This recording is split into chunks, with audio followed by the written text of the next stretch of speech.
by. The Terry and Ted podcast is sponsored by the UPS Store Canada. Hi there, it's Wednesday, December the 4th. Thanks for downloading the podcast, either for the first time or again. We have, I know, weekly listeners. I'm Terry DeMonte. That's Ted Bird over there. Hello, Ted. How do you do with your big fat face? Yeah. We'll get to that. Yeah, I got in a fight. No, I didn't. And before we say hi to the gang at UPS, I'm curious about your chemise today, Ted. If you're watching on YouTube, Ted has a circa 1971 kind of Peter Sellers movie sort of corduroy top with professor patches, I call those. If you're familiar with Facebook, you know that that's where I buy my clothes now. This was on Facebook. Was it? Yeah, and I went, wow, I kind of like that. Well, it looks good on you. You pull it off, but thanks. It reminds me of like you would be a background dancer in a Peter Sellers movie from 1971. It's nice though. It's unique. You don't see that much anymore. Well, you're going to see more of them because, like I say, it was on Facebook. Wow. And I also have one in white. Wow. Or beige with the brown elbow patches. Les modes de Facebook. Yeah. Let's thank our title sponsors, the good people at UPS, who no doubt are getting super busy. The UPS Store Canada is in your neighborhood. I promise you. It doesn't matter where you live. Well, unless you live in Churchill or, Greenland. I'm not sure they have locations there. No? I could be wrong. Churchill, I wouldn't be surprised. Yeah, I don't think so. No, Yeah, Churchill's now a town of about 2,000 people. Yeah, that's where you started in radio. Yeah. Churchill, Manitoba, On the coast? shores of Hudson Bay. Correct. Wow. 900 miles north of Winnipeg. So that's what you call isolé. Anyway, listen, in all of the so many markets across the country, over 400 locations now, the UPS Store Canada, no doubt are busy with the postal strike. It is an amazing alternative to getting things across the country. Jess and I used UPS when we lived in BC. We used the store just not far from our house in Langley to get Christmas presents and other assorted things across the country with ease. The UPS store can help you with packing. They can provide you with packing supplies if you want to do it yourself. They can give you tips on how to pack fragile things. You can get packing peanuts and boxes and tape and everything that you may need to get those parcels across the country. And they'll also show you the shipping options. You can send stuff across the country on the ground or in the air. And as I say every week on the podcast, the person at the counter of a UPS store is an entrepreneur just like yourself. They're franchises. They're owned by somebody in their community, and they're really keen on return business. And return business is easy for them to work to achieve because they're so good at what they do. It's a corporate brand with a small business mentality. That's exactly right. Yeah, you can neighborhood folks. Yeah. And there are stores in our community near Ted on, there's one on Sources Road. In DDO. Yep. St. Charles and Kirkland. Yep. Donkey Shot on Ile Perot, and in the Walmart in Vaudreuil.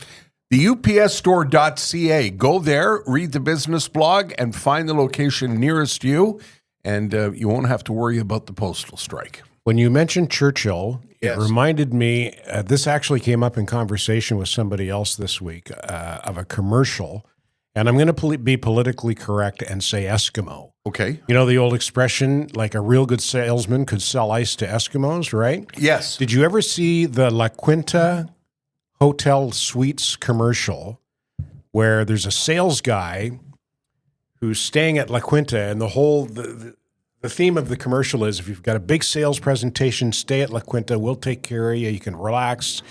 And it shows the guy, and he's like practicing his sales pitch. He's going, boom, boom, everything's boom, boom. And then they smash cut to the next day, and he's got a big chunk of ice, big block of ice, and he's giant tongs, and there's two Eskimos at a conference table, and he slams the big block of ice down on the table, and he goes, boom! And one of the Eskimos goes, we'll take 90,000 units. That's a great concept, Isn't it? That's a really, and I don't do it any justice, that's really. a great marketing concept. So well done. Like he's got the big park on and everything, and he's totally stoic, and we'll take 90,000 units. That's fantastic. That is a few years old, I'm guessing? Yeah, 15, 20 years old. Yeah. Let's start with a couple of things in the mail. I wanted to mention on YouTube, last night I was, well, not last night, because last night I was holding my face and groaning.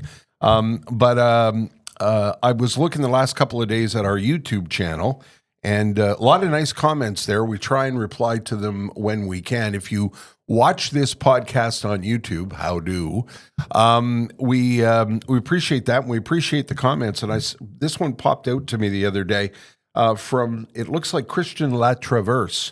Another good podcast. Every Wednesday, I have 3 back-to-back podcasts to listen to. And listen to this company. Francois Lambert, Paul Arcand, and you guys. Nice. How about that? You said, I'm addicted to the podcast. Thank you so much, Christian.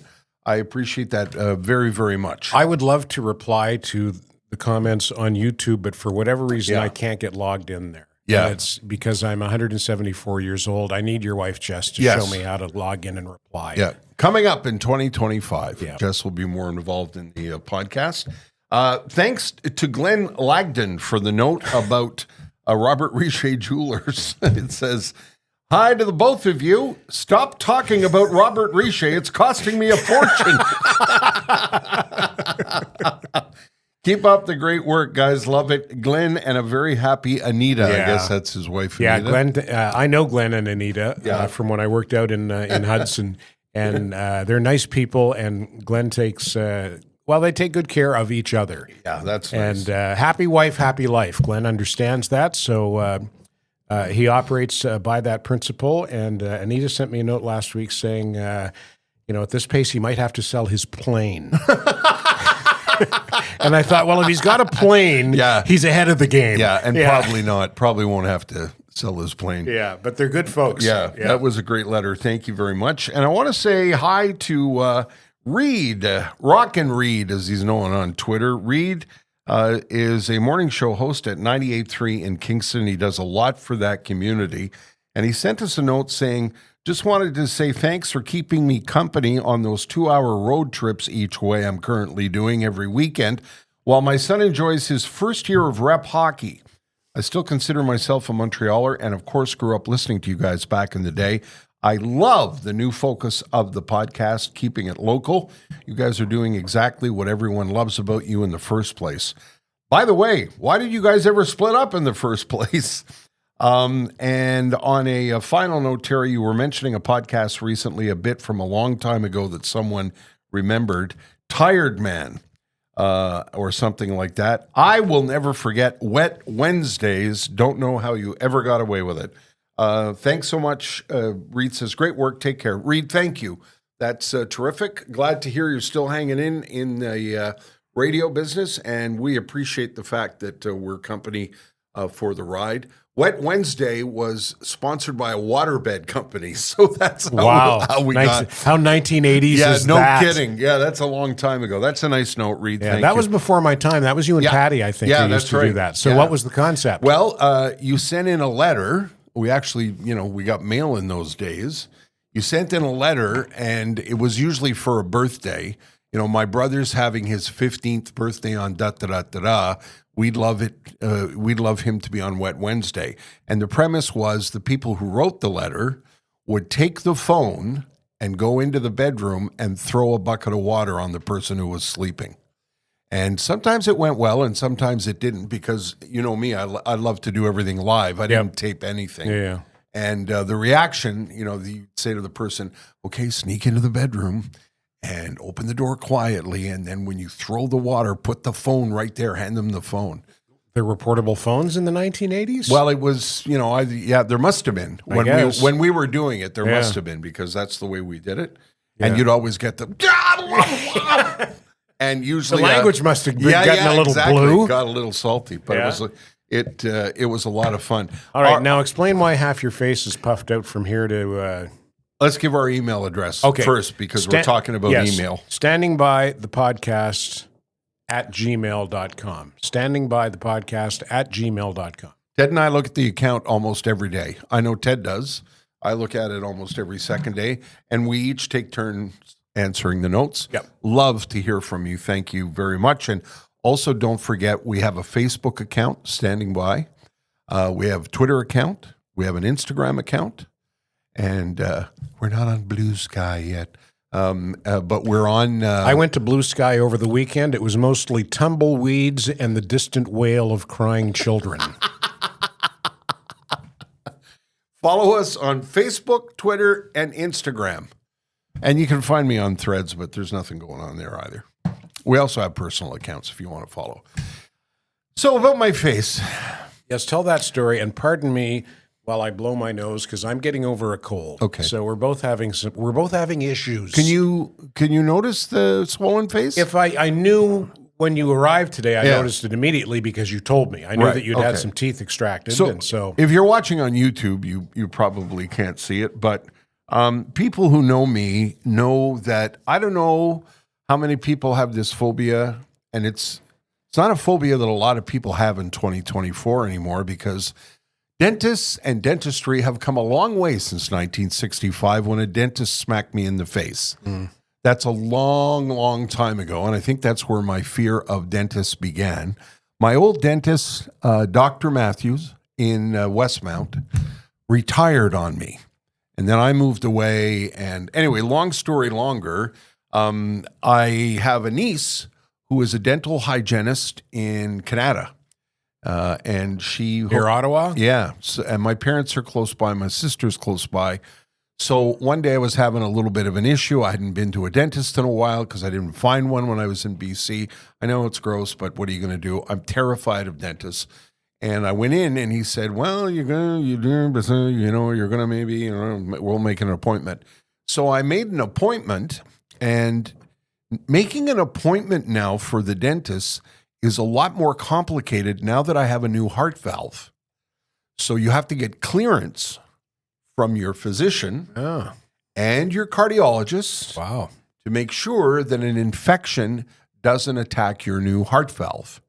So there was a lot of, I got all the paperwork cleared and the approval from the doctors, and I went in and he said, I'm sorry, I can't save that tooth. I can't save those teeth. There were 2 teeth.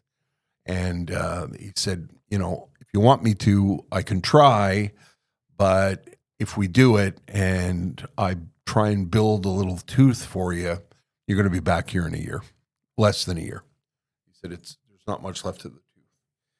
And I know that's disgusting, but, in the era that I grew up, my parents, we couldn't afford to go to the dentist when I was a kid. So we went very sporadically. And as long as I had health insurance, when I was working for big companies, I went to the dentist a lot. But after I retired, I confess I neglected it. Anyway, he, froze me up and gave me the giant needles and put his foot on my chest and pulled 2 teeth with a pair of pliers. He didn't put his foot on my chest. It just, Were you awake or? Yeah. And did it hurt? No. No? I said to him, I said, you have to listen to me. Don't tell me that's enough freezing. I'll tell you when it's enough freezing. When I can't talk, when the whole left side of my head is, I can't feel anything from my forehead to my chins, that's when we can go ahead. He said, okay. And he froze me up, but good. And then he said, you're going to feel pressure. And let me tell you something. I don't know anybody who says, hey, I'm going to have teeth pulled. Yeah. Hey, I'm going to the dentist. And it was, it wasn't terrorizing or anything, but it wasn't a lot of fun. He doesn't put his foot on my chest, but pretty much, the only thing that was missing was the whiskey in the saloon. Yeah. They still do it the same way. It's they call it a dental piece of dental equipment. It's basically a pair of pliers. Yeah.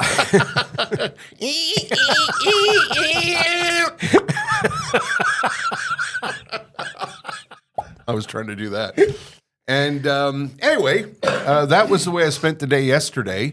And my mom and dad were nice enough to put me up, and I stayed overnight. My dad drove me because I got some of the laughing gas, and you're not supposed to drive after the laughing gas. And I went home to my parents' place and, got settled and then drove home yesterday. And when I woke up this morning, my face looked like, one side of my face looked like I'd swallowed a pumpkin. But I took some Tylenol, and here I am for the podcast. That's my well, you sound story. fine. Yeah. Thank you. Like for anyone who's not watching on YouTube, if you're listening to the audio download, I'm sure it sounds fine. When you were talking about him looking in your mouth and saying, "I don't know, I can't save those," I'm sorry. It reminded me of like a mechanic looking under your hood, right? Oh boy, that's gonna run you. That's pretty much what it is. Yeah. Because that's the other thing about, having dental work done is, and rightly so, it's not cheap. Dentists are not, But don't we, now that we're old, doesn't the government pay for at least part of it? The government, if you get in on that program, I think you do. I haven't pursued it yet. Yeah. I'm lucky enough that I am now included on Jess's insurance as her spouse. So that's been extremely helpful because when you get the bill, it's like,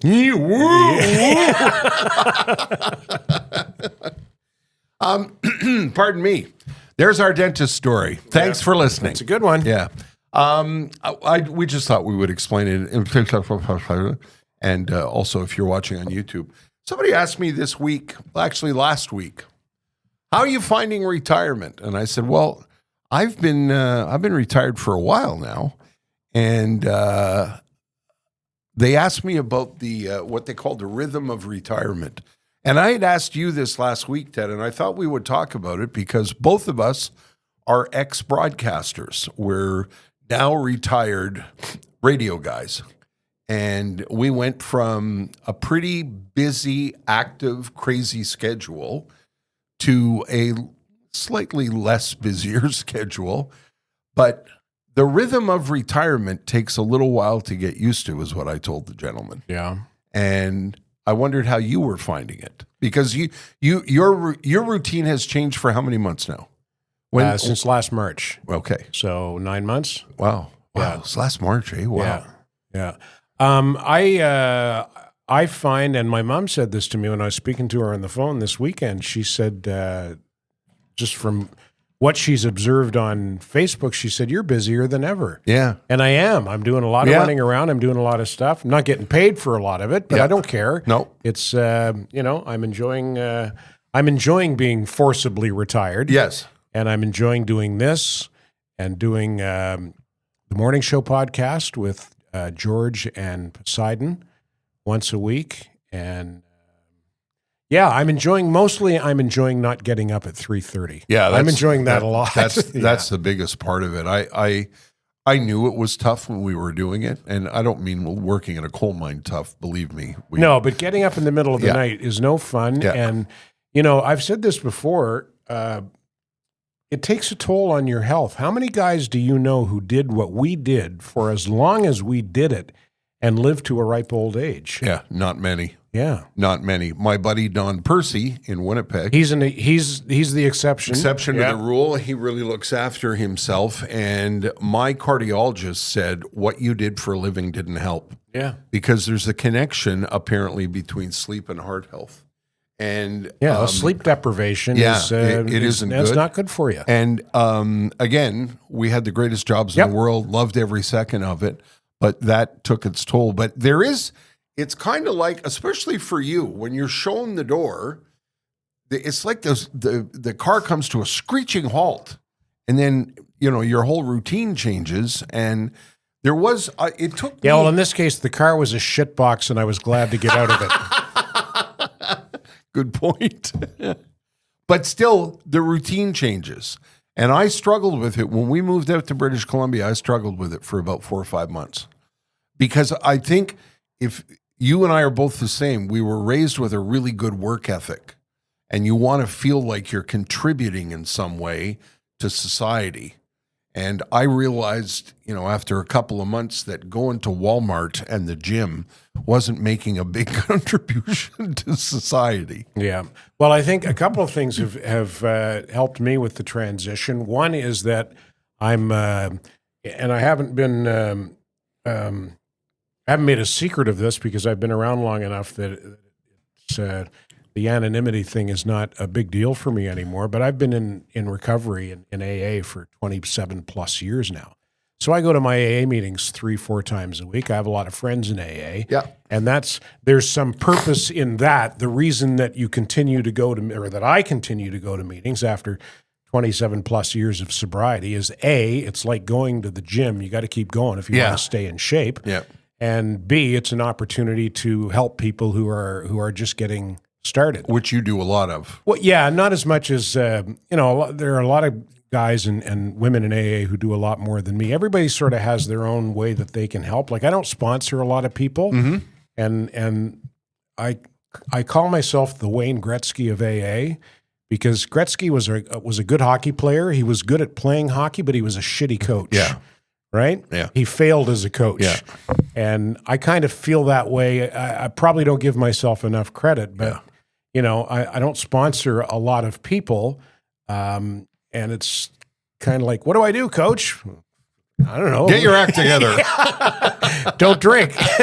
Do what I do. It's like saying to Gretzky, what do I do? Well, you skate around everybody and put the puck in the net. Go where the puck isn't. Yeah. Thanks. Yeah. Yeah. So anyway, that has made the transition easy for me because that means every day I've got somewhere to go to be with people, to be with friends. And the other thing is I've gotten involved with some other friends and acquaintances who do charity work. Yes. And that gives you purpose. Big time. Yeah. Big time. Yeah. You and I we tried to use our platform to help as many charities as we could. I sound like I'm patting us on the back, and I guess I am, but I always thought it was an important part of sitting in those chairs. Yeah, oh, for sure. Was supporting the community and doing as much as you could for the community. And you can still do that when you're retired. And I find there's even more time now. Yeah, exactly. And both of us have tried to do that. But the reason I brought it up is because, people that listened to us when we were on the radio in the 90s and the 2000s and even, I guess, the late 80s, a lot of people are coming to the place where they're going to have to make that decision, or that decision's been made for them. And I was not one of those guys that said, I can't wait to golf, I can't wait to fish, I love playing checkers. I didn't have any of those. My wife says that to me all the time. She said, you get frustrated because you don't have any hobbies because your hobby was your work. You loved your work. Yeah. And the podcast helps with that a lot. I really enjoy doing the podcast and telling stories and getting feedback from people and doing what we can with the podcast. But if you're planning, if you're at that age where you're contemplating retirement, I've spoken to a few friends who took a while to get there, other friends who are still trying to get there and saying, well, maybe next year, maybe I'll hang on for another year. I encourage you to pull the pin and try something different, but be prepared for it to be very different. Yeah. Your world is a different place when you're not answering to a boss or driving into an office and doing what you did for a very long time. Yeah.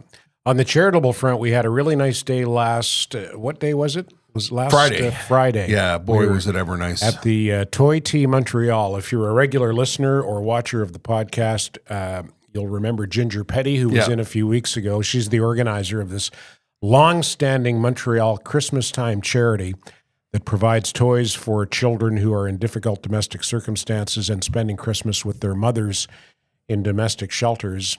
And so we went to the Toy Tea, and it was spectacular. Oh, what an event that was. Boy, was it ever.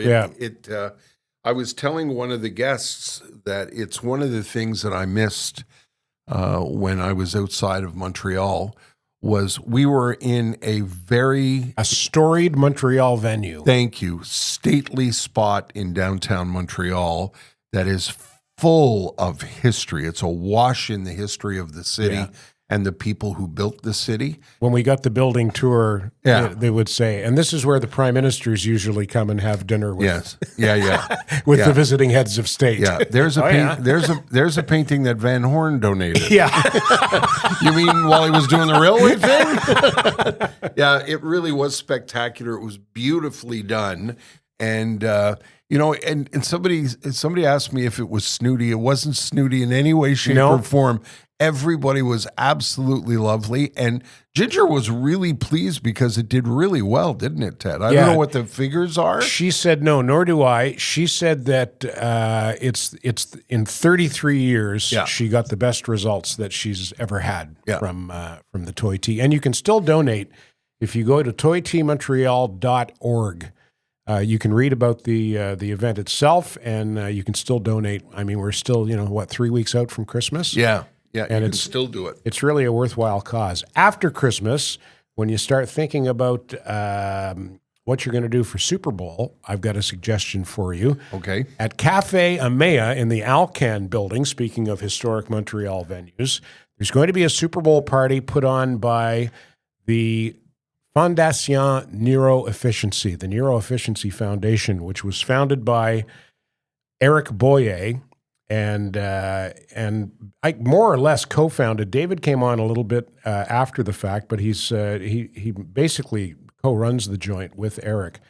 David Garfinkel, a good friend of mine, and both David and Eric are confined to wheelchairs. David is a quadriplegic. Eric is a paraplegic. Both very successful, had the world by the ass guys who had accidents, a skiing accident in Eric's case, a surfing accident in David's case. And instead of feeling sorry for themselves and wallowing in woe is me, they thought, okay, let's do something about this. And so they set up the Neuro Efficiency Foundation. And this Super Bowl party that they're going to hold on February 9th, I'm not being hyperbolic when I say it's going to be the best Super Bowl party in the city. No kidding. Because that's a spectacular venue. And It's going to be catered by Beatrice, Restaurant Beatrice, which apparently is one of the, it's a 5-star restaurant. These guys don't do anything by half measures. No, they don't cut any corners. And you can go to n-eff.com. I think it's .com. It might be .ca. N-EFF, Neuro Efficiency Foundation, and you can see, just go to events, and you'll see the link for the Super Bowl party, and it's going to be something else. I'm going to be emceeing it. I hope you're able to make it as well. Jess and I are still working on our schedules, but we're gonna see if we can come. But you had an opportunity with me after the Toy Tea on Friday. We went over to David's place and spent a few hours with him, and I think it was your first opportunity to get to really know him. Yeah, to sit and have a long chat. Is he with not him. an impressive guy? Yeah, I said to Jess when I got home, he's inspiring. Is what he is. Yeah. David is an inspiring guy that was dealt a set of cards that really would have a lot of people would struggle with. Yeah. And I'm not suggesting it's not a struggle, but when you talk to him, it's uplifting. Yeah. It really is. Yeah, he like his circumstances, but he accepts it. Yep. And he makes the best Trying of it, to do- and then some. Yeah. Like everything he does is aimed at helping other people. Yeah. The Neuro Efficiency Foundation's goal is to provide services and resources for quadriplegics and paraplegics, people in the same situation as David and Eric, but without their means and resources. Yeah. And one thing I noticed about the party is they've made a deal with a hotel, which is a great idea. Yeah, the Pantelis. Yeah. Yeah. So you can get a great rate at the hotel and have a good time and not have to worry about, Ubering home. Yeah. And it's, like I say, catered by a spectacular restaurant. All you can eat, all you can drink, parking included in your ticket price, live music before the game, big screen TVs everywhere. It's just going to be a blowout. And I like this too. No dress code. Come as you are. Yeah, there you go. Nothing like a fancy venue. Yeah. And very upscale in terms of the amount of money that's being put into it, and it's going to be a real high end affair, but casual at the same time. Yeah, but leave your Speedo at home. Yeah. Not that casual. Hey, fellas. Speedo and a cowboy hat. What the hell? While we're on the topic, let me quickly mention Skate with Santa. Sandy Milroy and CHM have been doing this. I don't have it in front of me, but Sandy Milroy contacted me when Hillary McLeod was still doing our news at Shome. So that's 35, 40 years ago. Yeah, exactly. And Sandy has been doing this Skate with Santa on behalf of the Montreal Diet Dispensary, now known as Alima, and the Families Downtown Committee, a committee of the Peter McGill Community Council. And what they ask you to do is go to the LCC skating rink on Royal in NDG. If you live in the west end of Montreal, almost everybody knows where LCC is. It's a good street to stay away from at 3 o'clock in the afternoon. No doubt. And they have a beautiful rink there at 4099 Royal Avenue in NDG. Santa will be there. People will be skating, and their slogan is, bring some toy. That's not it. Bring some joy, give a toy. So skate with Santa, bring a toy. They collect the toys for these great organizations. And like I said, Sandy and his friends have been doing this for 1,000 years. And I got a note from him, and I was thrilled to hear from you, Sandy, and thrilled to know that it was still going on. You can bring the kids. Santa will be there. It says come early because Santa can't stay long. You can go to chmcommunications.com/Christmas for more details. Good luck with that, Sandy. Hi. Have you seen Sammy's billboards yet? I haven't seen them in person, but I've seen the pictures. I've seen a couple of them. I've seen one on the 20 down around, I guess, between Montreal West and Lachine, and then I saw one on the 40 up around Dorval, I guess. Yeah. Sugar Sammy's got billboards going up all over the city to promote his 2025 tour. As usual, they're just great. Yeah. Okay, do you sort of see Sammy peeking up over... Yeah, just his eyes. Yeah. Bonjour, hi. Got a note from him just today, actually, that said, updates for this week, 150,000 tickets sold for You're Gonna Rear 2.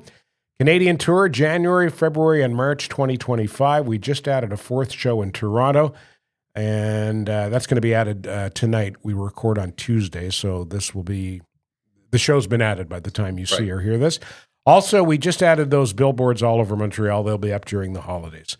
So, yeah, if you haven't gone and seen Sammy yet, you must. Well, you don't have to. Well, but you don't have to, but we suggest you do. Get a load of this. I got a note from Linda Richer saying, from Robert Richer Jewelers, Sammy and Robert Richer Jewelers are both sponsors of the podcast, and for his birthday, Pierre from Robert Richer was given a pair of Sugar Sammy tickets from great. Carol, his sister, who also works at the shop. That's the second time that's happened with us. We have our sponsors using each other's products and services because Sammy hired Accutech Electric to do some work at his house. Yeah. So I thought that was cool. I mentioned this last week on his website. It says, a fearless comic with a talent for provoking both laughter and outrage. And one of the great things to do is follow him on social media because he posts clips from his show, and they're always terrific. The interaction he has with the crowds are amazing. And when you go to his website, you can search your show by country, city, and language. That gives you an idea of what a unique performer he is. And when you go to the website, you'll see, if you're listening to this podcast across the country, Winnipeg, Calgary, Regina, Edmonton, Vancouver, St. John, Charlottetown, Halifax, North Bay, Barrie, Kitchener. He's all over the country. And then in March, like I said, another chance, and probably the last chance, to see You're Gonna Rear 2.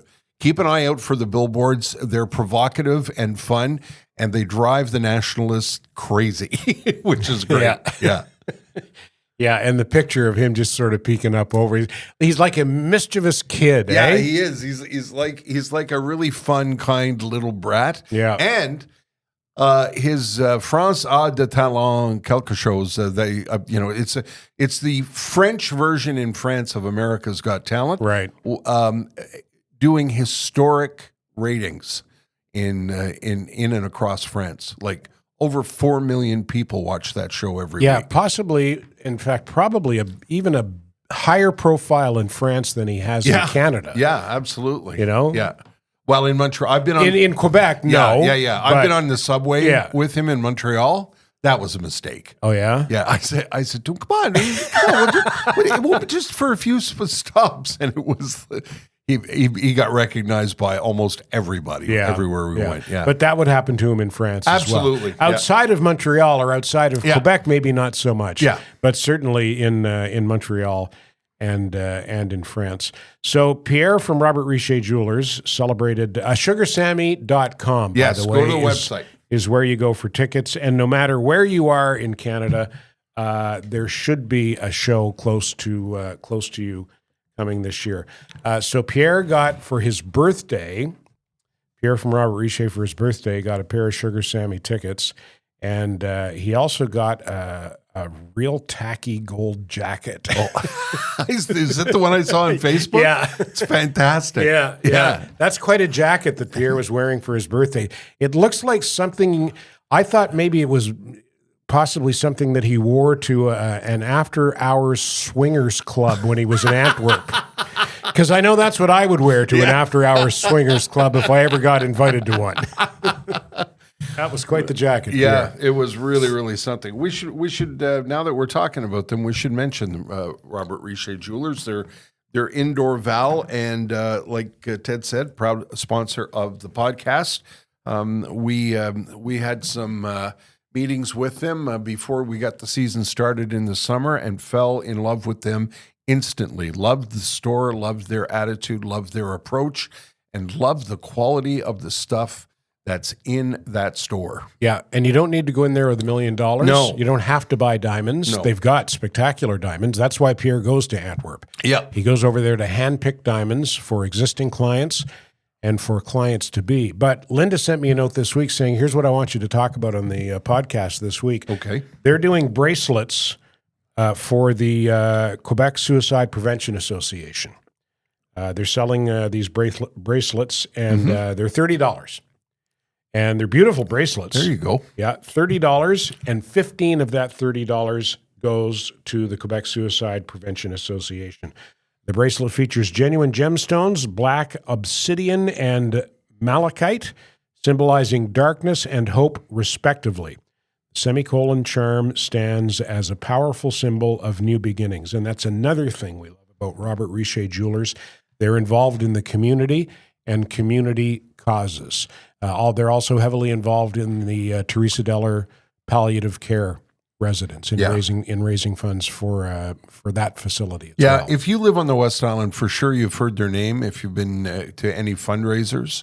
And if you haven't been in to see them, you can go online. We say this all the time. You can follow them on Facebook, but go in and meet them. They're such lovely people. And don't be afraid to go into the store. You can find something really economical for, maybe you want to get something special for your daughter for Christmas, or if you have a big anniversary coming up and you want to hit a home run, they can do that for you too. Or buy the bracelet and Yes. support the suicide prevention Make a nice organization. gift. Yeah, a beautiful gift. Yeah, and if you do check them out on social media, watch. Actually, Linda's got a video about that bracelet, specifically about that bracelet. She's so pretty. That has a little crunch, I think. Tiny bit, maybe, yeah. A little bit. Yeah, but listen, I would never remotely entertain the notion of cutting another man's grass. No. And Pierre and Linda are happily married, and I'm happy for them. But Yeah. Pierre, you lucky dog. Right across from Flim Flam in Dorval. Right across from the Dorval Shopping Center at 309 Dorval Avenue.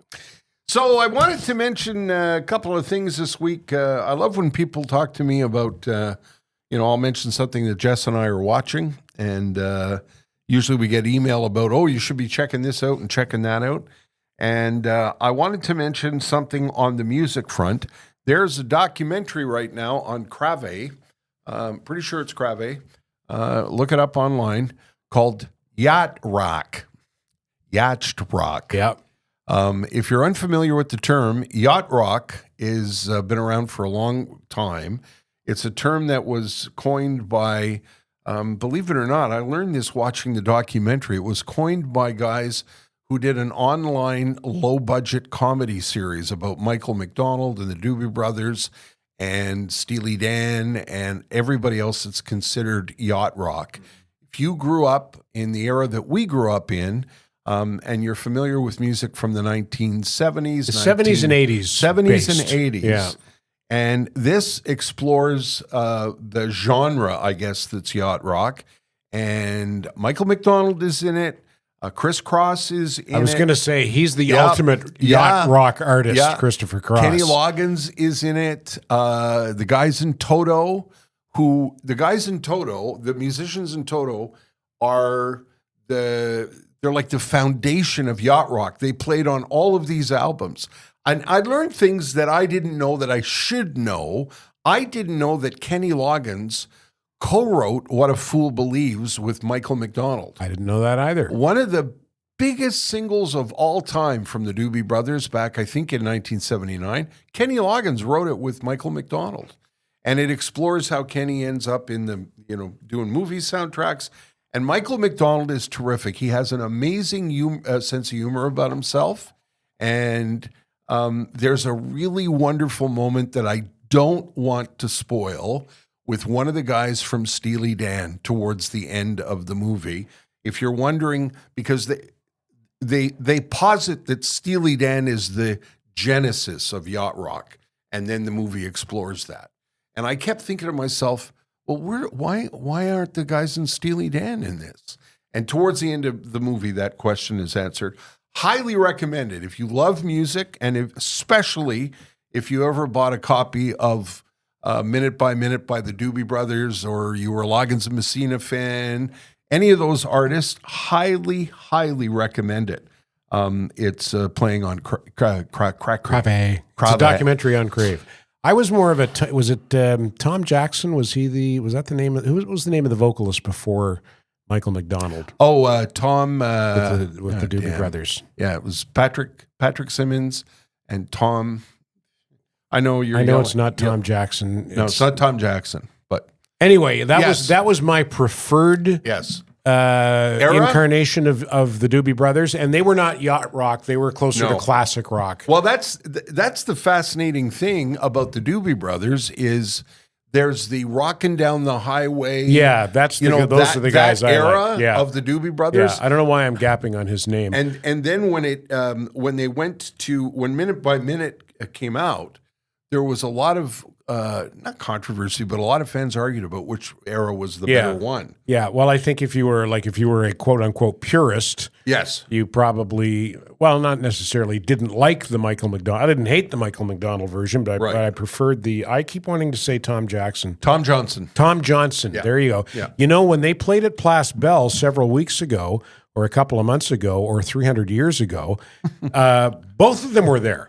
Is that right? From what I understand, yeah. Tom Johnson and Michael McDonald. I love to see that. I love the fact that bands that used to argue and yell, and then they get older and they go, come on, let's go on the road. Yeah. I love that. I saw a video not too long ago on YouTube of it was I don't know what the occasion was, but it was a live performance, and the band included Michael McDonald, Boz Scaggs. They were doing a Boz Scaggs song. Yeah. And the guy, the keyboard player and singer from Steely Dan, whose name I don't remember. The keyboard player from Steely Dan? Yeah, the guy who would play the keyboards and sing. Not Donald Fagen. Yes, Donald Fagen. Yeah. Okay. Was he not a keyboardist and singer? Well, he played everything. Yeah. So, yeah. Yeah, because there were basically two guys who were the Walter Becker and Donald Fagen. Yeah, and Walter Becker died some years ago, yes, right? Sorry. Yeah. So Donald Fagen, Michael McDonald, and Boz Scaggs, and they were doing. Wow. Yeah, I think they were doing. Was it Lowdown? Is that a Boz? Lowdown. They were doing Lowdown. It was good. It was so good. You know what? That's an album that I got to go back to. I loved that record. That was Silk Degrees, and he sold 1 billion copies of that back in '78, I think. It's a picture of Boz Scaggs with a blue background, sitting on a bench, looking behind him, and I think there were 4 or 5 different smash singles on that record. Yeah, so add in Michael McDonald and Donald Fagen. Yeah. And I'm sitting there watching it and crying.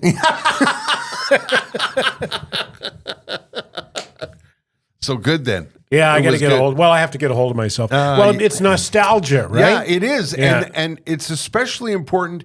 Like when I was watching this thing the other night with Jess, they were showing all the album covers. And it's the soundtrack to my life. Yeah. You know, I remember looking for those album covers in the pile of records that were in the control room, you know, in 1978 when I was working in Winnipeg.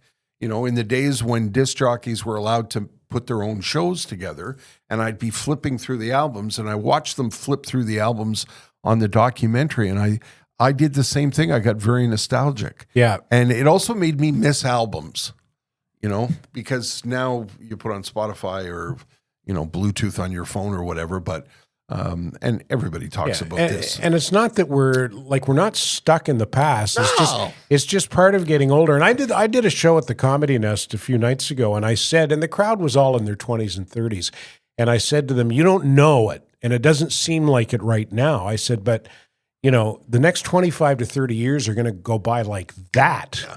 And before you guys know it, you're going to be doing the same thing I'm doing. You're going to say, you know, back in my day, back in 24, apples were only $36 a bag. And we didn't have to pick them ourselves in a forced labor camp. My mom always said that to us over the years and still does. She'll say, you'll see. Yeah. You're going to get here and you'll see. Yeah. You'll get to and this it's point. not so bad. No, it isn't. Yeah. It isn't. And it's not, you know, when you're that age, you don't think about it very much. And then suddenly you're that age. Yeah. You know what I mean? Yeah. And like I say, before you know it, yes, bang. it does go by in the blink of an eye. Yeah. Yeah. You hear that, Poseidon? You're These young people today not even paying attention. Yeah. You're going to get old is all we're saying. Yeah, we were just saying that one day you're going to be saying, you know, back in my day. Yeah. Oh, yeah, for sure. I'm already saying it. Are you? That's how I feel. One more mention of a documentary, the much ballyhooed Beatles documentary is on the Disney Channel. I know a lot of people don't have the Disney Channel. It basically, the Beatles documentary that Martin Scorsese is part of, and he's in a couple. Was he some kind of a filmmaker? Yeah, or he's made a couple of movies. He's dabbled. Scorsese is in the movie. He produced the movie. He play Ringo? And Ringo's in the movie, by the way. Is he? Yeah. Ringo and Paul both make an appearance. And it's basically, it was film that was shot in 1964 by Albert and David Maysles. Albert and David Maysles were documentary filmmakers who were responsible for things like Grey Gardens. They did Gimme Shelter by the Rolling Stone. They spent their whole lives doing these amazing documentaries. And somehow, I don't know how, they were given access to be with the Beatles when they left England in 1964 and were on their way to New York for their first American appearance. So it's all behind the scenes film in hotels, on airplanes. And I can tell you, the opening of this movie is so powerful because Scorsese and the director of the movie, their premise is what helped the Beatles a lot was when they arrived in March of 1964, America was still getting over the assassination of John F. Kennedy. And they posit that that was part of what sort of turned the lights on, so to speak, in America when the Beatles got there, and that probably helped them. And the beginning of the movie, I said to Jess, obviously Scorsese did this because I nearly burst into tears. And then the rest of the film is edited in and out with other bits of McCartney and Harrison and old interviews with John Lennon. It's a trip down memory lane if you're a Beatles fan. And I highly recommend it. Do yourself a favor. And if you can see it if you're a Beatles fan. I expected, I'm in the minority, but I expected a little bit more. It's basically watching the film from 1964. But if you're a Beatles fan, do not miss it. It's called Beatles 64. Can I read another email? You sure can. Get a load of this one that we got this week.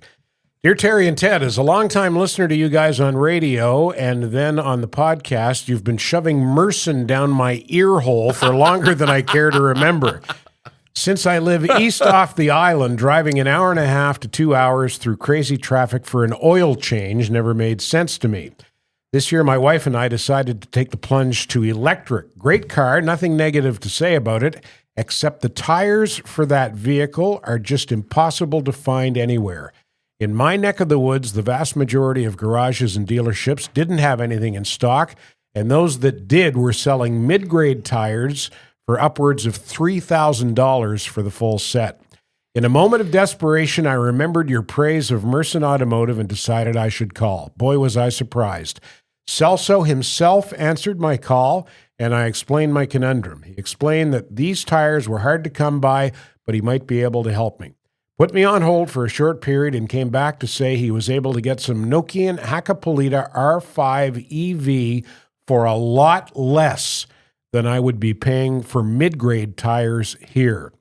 Needless to say, I found the time in my schedule to drive down there. Thanks a lot, Olivier Moreau. Thanks for that note, Olivier. Isn't that something? That's in our experience a typical Merson experience. Yeah, a classic Merson story. Classic, yeah. And interesting to me because I didn't know this was a thing with electric vehicles. What's the deal with you have to have special tires? I don't know. I'll have to ask Celso next time I'm in there. Yeah, but Olivier obviously was going to get hosed for a set of tires for his electric car until he called Celso. And so Nokian Hakkapeliitta, that's about as good as it gets as winter tires go. Yeah.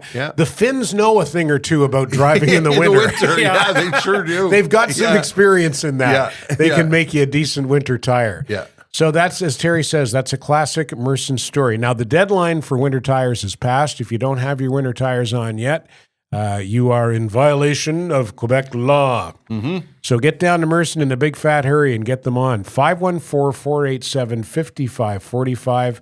If you need new winter tires, as you just heard from Olivier, they'll give you, it's not that they're going to give you a deal. They're just not going to hose you. Yes. They're going to give you a fair price. Yeah. And they're going to give you great service. I was at Merson last week. I just dropped by to say hello because I was in the neighborhood and I had time. I was on my way to see Dr. Benjamin, who's my family doctor. I was on my way for my annual physical that I have every 5 years. And Kara said, he's my doctor too. And we were both concerned that he was going to retire. No. So when I got there, because he's about our age, when I got there and I said, I was just talking to Kara Merson, we're concerned that you're going to retire. And he said, not going to happen. Really? Yeah. He said, I love what I do too much. There you go. He's a guy who would not adjust well to retirement. Yeah. He's just going to keep doing it. So I called Kara as soon as I got out and I said, good news, Dr. Benjamin's not retiring. It's funny. I just had my physical too. Yeah. Do you have the complete hey and all of that? Yeah. Bend over. I'll drive. I was talking to Dr. Uman about that because I've known him for a while.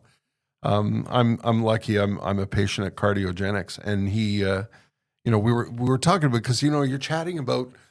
So how's Jess and how's everything? And, are you enjoying the podcast? Alrighty then. Yeah, well, I've been with Dr. Benjamin for so long. There's not even the conversation. There's not even a break in the conversation. Yeah. It just, he goes, you know the drill. And I say, yeah. He says, so anyway, the Canadians, what are you hanging? But we're making fun, but it's so important. It is, yeah. It's so important because men are babies when it comes to things like colonoscopies and prostate checks. And those two exams can help prevent something catastrophic. Yeah. And they're so simple and easy.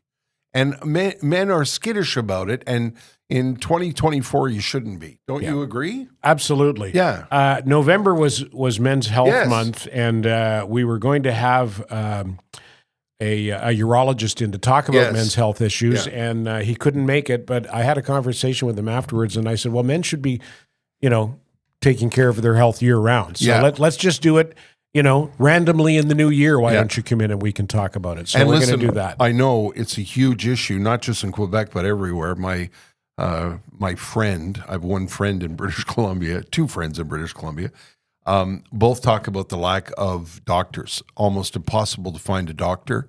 And I get it. If you can't find a doctor, it's hard to go for a physical. But if you're lucky enough to have a doctor, I can't believe I'm saying that. You know, in the land of Medicare, if you're lucky enough to have a doctor, pursue sign of the times. Yeah, pursue these things. Make sure that preventable things, simple exams. And I know you don't think a colonoscopy is simple, but it is. It really is. It's not painful. It's, and free drugs. And it's free drugs. Yeah. Best sleep you'll ever have. Yeah. Yeah. And you'll never feel emptier than you do the morning before you go in. I'm feeling kind of light.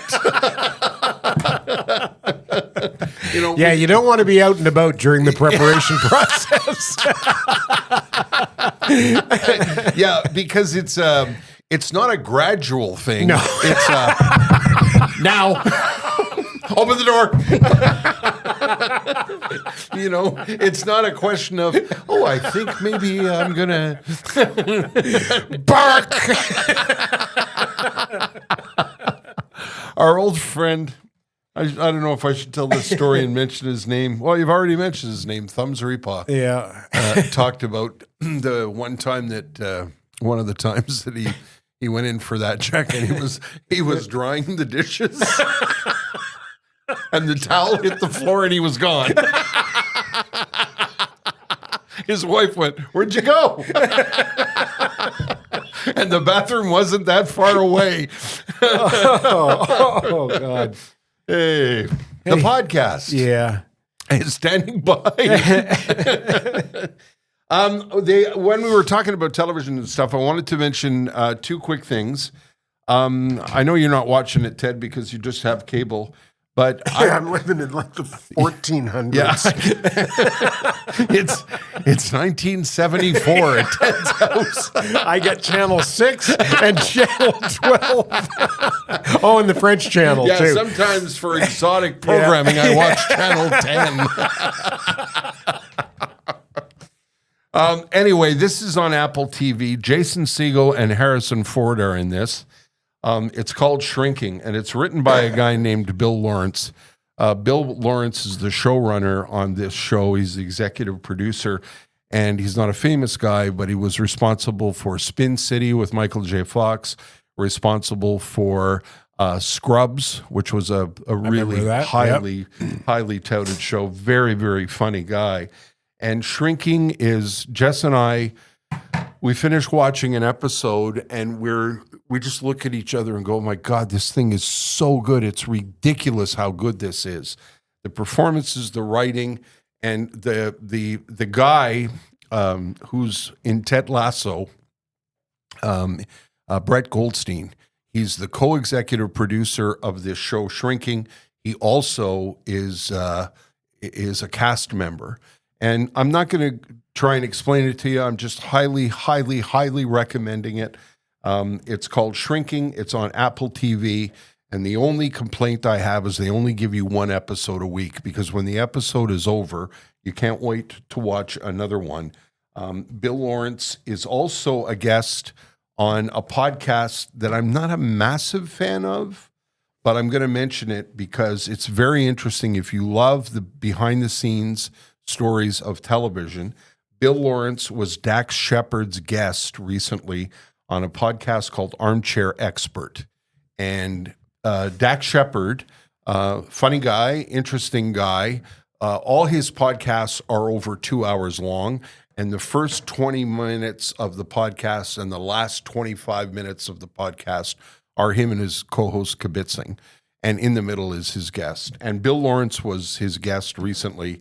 And I listened to it on the way home from my mom and dad's house yesterday. And if you love television and behind the scenes of television, or you watch Shrinking, that's a great podcast to watch. Do you want to talk about Accutech and then do the tweet sheet, or do you want to do the tweet sheet and then talk about Accutech? I think we should talk about Trish and Tom and everybody at Accutech. Did you see the snowstorm north of Toronto, up in Toronto's cottage country this past week? 140 centimeters in Gravenhurst, Ontario. Yeah. People were without power for 72 hours, I Yeah. think, in some instances. Yeah. Do you have your generator yet? We bought a generator and we haven't hooked it up yet. And one of the things when I got home yesterday from my parents' place, Jess said my grandparents have been without power for 7 hours. They also live up in the Laurentians. And I said to her, we have got to get that generator hooked up. Yeah. Well, that's something Accutech can help you with. Yes. And it's something that's so important, and especially for you living up north Yes. now. That could have been you. Yes. That could have been Montreal cottage country getting 140 centimeters. Yeah. Well, let's hope that doesn't happen. Yeah. Because I wouldn't be sitting here. Yeah. That's true. Yeah. I often think about that. You know, I think on a Tuesday, when we're recording this on Tuesdays, I know the episode comes out on Wednesday, and we're supposed to record another episode on Thursday, and your buddy Zach said 850 million centimeters. No, it's not that many. Okay. But it could be. I don't know. Thursday will be tomorrow, and I don't know. It doesn't matter. We record on Tuesday, but we're going to get our first substantial snowfall of the season. It could be 5 to 10. It could be 10 to 20. Just don't know yet. Yeah. But anyway, all of Yes. that to say, if you don't know or you're not sure about generators, Accutech's a good place to start. And you don't have to live up north to put one in the no, house, no. you know, because we all remember the ice storm. Yeah. Ice storms. Storms, Yeah, there was another one Yeah. last year or the year before where people were without power for days on end. And the thing about generators is you got to buy the right one. They can steer you in that direction, and your Uncle Al can't put it in. So Accutech can do this. We talk about this every week. Family business that Tom's dad started in 1995, and they can handle almost anything from renovations. A lot of people renovating older homes, building. Rebuilding a house or buying a plot of land and putting a house up. You need somebody to tackle the electrical.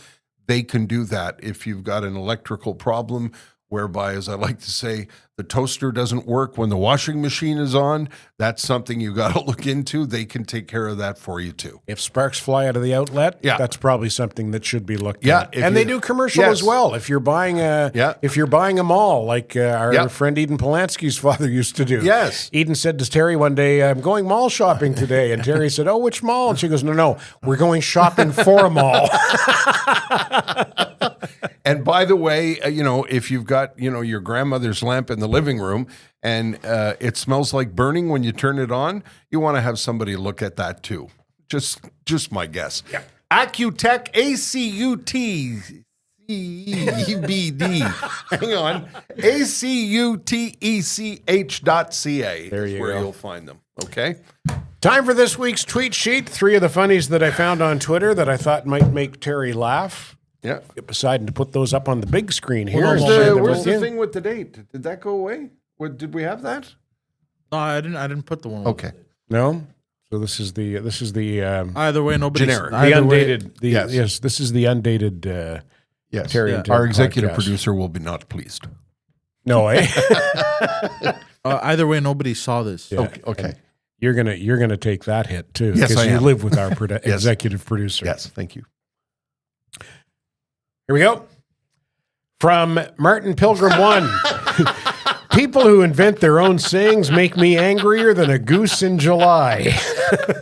That's the same guy who did the one about my grandfather fought the Germans on the beaches of France. It was last summer, so it was quite Very embarrassing.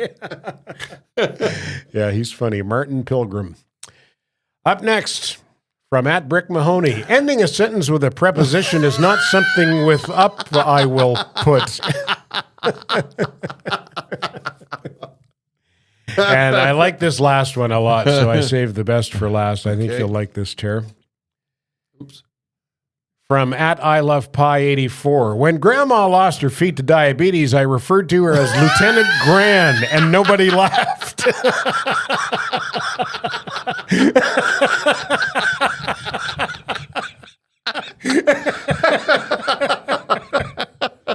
I was sitting by myself in Tim Hortons yesterday, and I read that, and I burst out laughing, and people to the point where people turned around and were looking at me like, "What's wrong with this guy? Is he crazy?"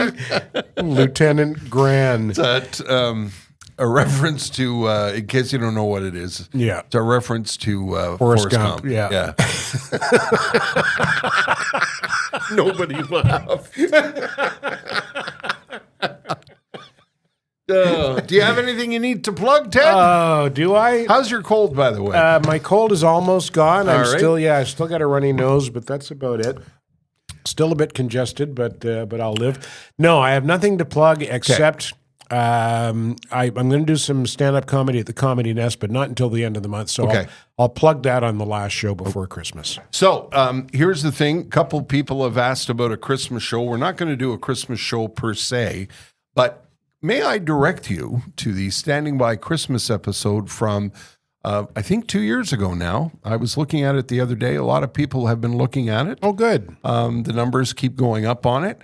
It was an episode that we put together when I was still on the Boring Coast, and we had some great guests on that show. We had Jan Arden on that show. We had PJ Stock on that show. My mom, your mom. We were graciously granted permission by Mike Reed to use a clip from the Paul Reed Christmas show.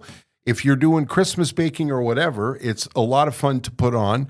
All you have to do is go to wherever you get your podcast and type in Christmas show and it comes up. I did it. Standing By the Terry and Ted podcast Christmas show. Yeah, I did that the other day on YouTube and it pops right up. So there's that. And I can tell you that next week on the podcast, which will be our last podcast before our Christmas break, we'll be back in January. We are going to talk a little bit about Christmas, and we're going to invite our moms on the telephone. Okay. Because people ask me all the time about my mom. My mom's doing great. My dad's doing great. And we thought we'd have our moms on just to, sort of put you in the Christmas spirit. We'll talk about what we're doing on the holidays and all of that stuff. So not a Christmas show per se. We won't be able But it'll be Christmassy. It'll be Christmassy because it's going to be our last show before we head out for the holidays. That's next week, Wednesday, December the 11th. And then we break and then we're back in January. Want to say thanks to all of our sponsors, our title sponsor, the UPS Store Canada, Sugar Sammy, our friends at the Mersons, our friends at Robert Richer Jewelers, and of course the good people at the Mersons. Accutech. Did I say Accutech? Yes, you thanked the Mersons twice. Did I? Okay, sorry about that. That's quite all right. Okay. Well, you're delirious from the painkillers from the dentist. Are you still on the laughing gas? No, the laughing gas is gone, but I think my face is swelling up again. Yeah. And also I wanted to quickly say thanks to Eli Curry, who listens to us in Sweden. And always has some. Eli was my producer in Calgary and moved to Sweden years ago and is a big podcast fan and listens to us almost every week and always has some great suggestions. Tack. And to Fuffus. Yes. Jeff Bartlett, I look forward to his.